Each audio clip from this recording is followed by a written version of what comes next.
saw that they're going to officially retire Internet Explorer, and they've come up with a new browser which is codename Project Spartan, which sounds interesting. Why do you think they've done that? Why do you think Internet Explorer is no more?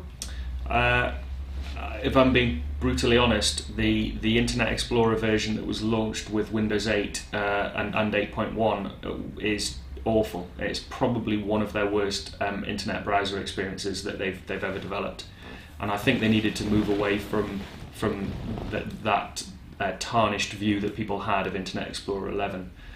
So this new version is completely different. I mean, they've created this ability to annotate notes on the side of Internet Explorer on web pages and easily create snapshots, which a lot of people were using third-party tools for. So they've created a much better and richer browser experience, but they had to move away from the Internet Explorer brand and name because they were losing market share in droves to the likes of Google and Firefox particularly. Over the last couple of years, they've really lost a lot of market share in the browser experience.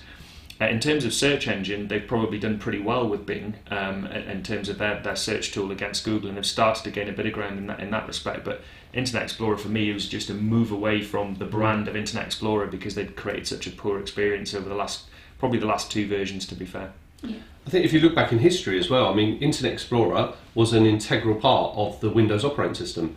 You know, it was built in, it didn't just do internet, it was, you know, it would allow you to explore the operating system, it had a lot of features, a lot of interaction.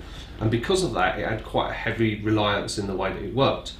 When Microsoft had to take it out and make it an installable option, and then, you know, take it a step further where they had to roll out the browser choice patch, which gave people installing a new operating system, you know, an option to which browser that you would like to install.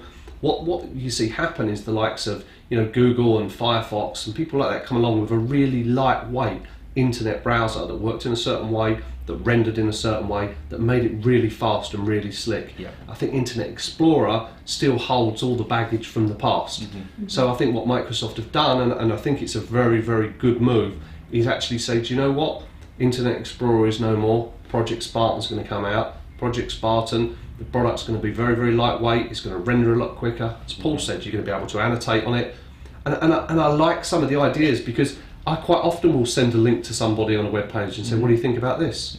But, you know, I'm just sending them the whole web page. If I could just make some notes, read this bit, that I think this is really cool, and do that, annotate it, and then send it to someone, that gives a bit of added value. And if they do what they say they're going to do in terms of, you know, like I say, making it render a lot quicker, interaction with Java a lot quicker, and I've seen some performance stats on the web for some of the early trials. They'll get back into competition, you know, with the people that have come along with just a stripped out browser purely for the purposes of surfing the internet.